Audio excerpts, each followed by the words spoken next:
Talaba qanday hollarda oraliq va yakuniy imtihonlarga kiritilmasligi mumkin? Bugungi videoda shu savollarga bir necha javoblarni ko'rib chiqamiz. Assalomu alaykum.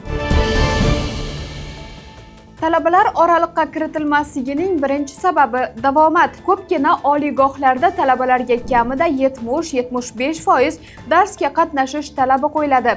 Agar talaba belgilangan foizdan kam qatnashgan bo'lsa, u imtihonga qo'yilmaydi. Shuningdek, hozirda davomat qilishda Xemis tizimida ko'plab funksiyalar mavjud. Bularni ham eslatib o'tamiz. So'nggi vaqtlarda Xemisda QR kod orqali ham davomat qilinmoqda. Ya'ni bunda o'qituvchi o'z Xemis dasturidan dars o'tish sahifasiga kiradi va QR kodni ekranda katta qilib ochib beradi. Talabalar telefonidan Xemis mobil ilovasi orqali QR kodni skaner qiladi. Skaner qilgan talabalar avtomatik kelganlar, ya'ni darsda qatnashyapti deya ro'yxatga kiritiladi. Oxirida o'qituvchi mavzuni tanlab, kelmaganlarni belgilab, davomatni saqlaydi. Ushbu QR kodni chaqqonlik qilib, skrinshotini kursdoshlar guruhiga tashlab qo'yamiz deydiganlar uchun eslatma. QR kod xavfsizlik uchun har 8 soniyada yangilanadi. Bundan tashqari, endi talaba darsga kelmasa va sabab sifatida kasallikni ko'rsatsa, rostdan kasal ekanligi Sog'liqni saqlash vazirligining Dimet tizimi orqali tekshiriladi. Yana ham aniqroq aytsak, Xemis va Dimet tizimlari bir-biriga ulandi. Dars qoldirish uchun 9 ta sabab asosli deb belgilanadi.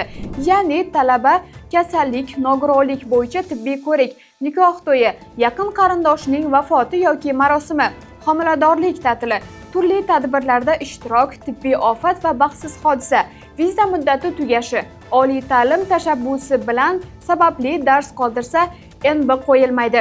Qolgan hollarda NB qo'yiladi va qoldirilgan darslar sizni oraliq va yakuniy imtihonga kiritilmasligingizga olib keladi.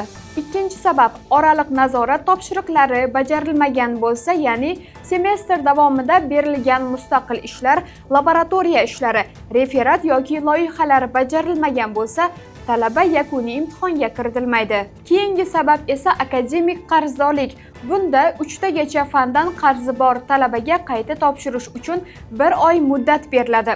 Fanlardan akademik qarzdorligi 4 ta va undan ko'p bo'lgan talabalarga qayta topshirishga ruxsat berilmaydi va ular kursdan qoldiriladi. Shuningdek, vaqtida to'lanmagan kontrakt ham sizni talabalar safidan chetlatishga olib keladi.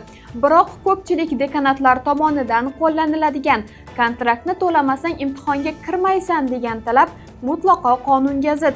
Ya'ni talabaning kontrakt to'lovidan qarzdorligi uning oraliq yakuniy imtihonlardan chetlatishga asos bo'la olmaydi. Biroq eng muhim eslatma, kontraktni o'z vaqtida to'lamaslik imtihonga kirmaslikka sabab bo'lmasa-da, oliygohda sizni shartnoma shartlarini bajarmaganingiz uchun talabalar safidan butunlay chiqarish huquqini beradi. Bundan tashqari sizga yana bir yordam sifatida shuni eslatib o'tamiz.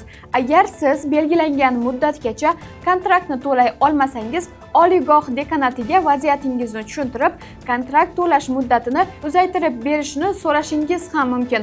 Bunda dekanatga ariza yozasiz va ular ma'lum bir muddatga kontraktni to'lash uchun muddatni uzaytirib beradi. Ta'lim haqidagi yangiliklarni bizning ijtimoiy tarmoqdagi sahifalarimizda birinchilardan bo'lib kuzatib boring. Shu kabi videolarni o'tkazib yubormaslik uchun bizga obuna bo'lishni ham unutmang.